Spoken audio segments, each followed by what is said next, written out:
तुम्ही राजकीय टीका किती केली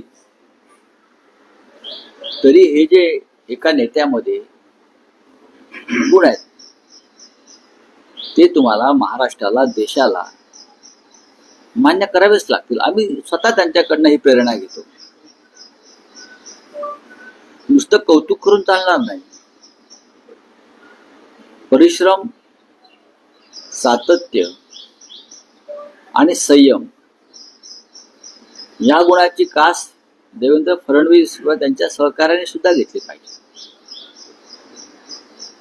पराभवात किंवा निवडणुकीचं यश अपयश हे अनेक नेत्यांना थांबवत नाही.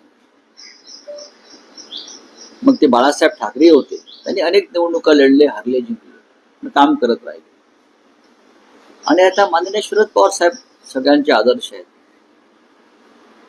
इतक्या वर्षांनी का होईना देवेंद्र फडणवीस यांना माननीय पवार साहेबांचे हे गुण दिसले, त्याबद्दल त्यांचे आभारच मानले पाहिजे.